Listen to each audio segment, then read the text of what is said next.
I don't know who it was who first said that having a child was like having your heart walking outside of you in the world. But if you're feeling grief-stricken and broken-hearted about their pulling away, it's no wonder. It really can feel threatening to our survival. Hi, I'm Theresa Puckett. Welcome to my channel where I guide moms through the empty nest transition.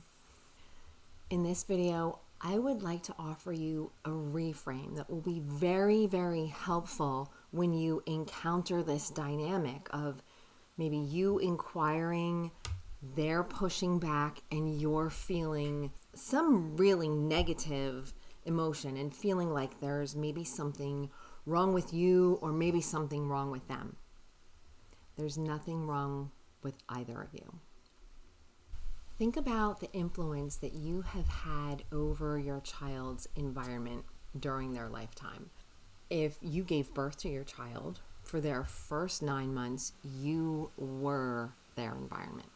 For the next while, it's very likely that you were in complete control. You were with them most of the time. You knew what they were doing. You were watching every time they did something for the first time. All of these things, when they were very little, you were in control of their environment. And even when you needed to separate yourself from them for lengths of time, likely that could have been very hard on you, but you were still making the decisions about where they would spend their time, and you were advising based on what you thought was best for them, and you still had control over where they were going and who they would be spending time with. Until one day, you needed to graduate from making all of those decisions to they were now choosing some of their own friends, their own activities. They were having more of a say in where they would spend their time. They entered adolescence and they, kept going through their teenage years, etc. You were less in control, but still a reliable part of their environment. So now, where do you find yourself?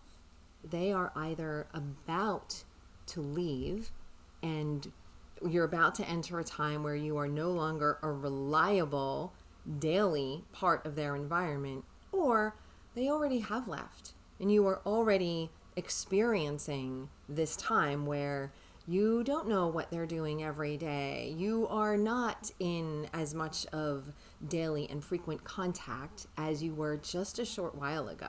So my sweet darling, this is brand new for you. This is new. And even if it's not brand new, like it's your first day or week or even child where you're feeling this, it is still relatively new relative to that long period of time where you had a lot more control and you were in much closer daily contact and connection with your child.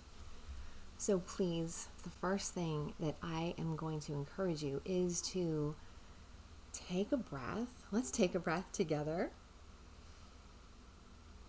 and cut yourself some slack. It's okay that this feels stressful. It's natural. There's something big that I want to introduce to you here. The world focuses on the material and the physical. And this is a time where your role is not material and physical. So while it's natural for you to feel like, oh, maybe I'm being brushed under the rug, that is just not true. You are stepping into a new role, a more energetic role, where you are, have you heard people say, holding space for them to tap into when they need, not for you to exert counsel and be actively advising.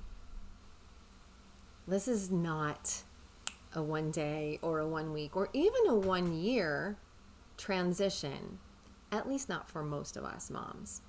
How we speak to our young adult child is very important. And so I've created a set of communication guidelines to help you through this, to familiarize you more with this energetic role. And if you'd like a little bit more support in becoming that new role, that energetic support, then I would encourage you to schedule a one-on-one consult with me where we can have a no pressure chat, and I promise you at the end you will have clarity that you didn't have, and you will also have a feeling for whether or not we are a great fit to work together. I would encourage you to watch this video next, which talks about why it's not a good idea to keep yourself too busy during this time. I hope to see you again soon. Until then, take good care of yourself. Be well. Bye for now.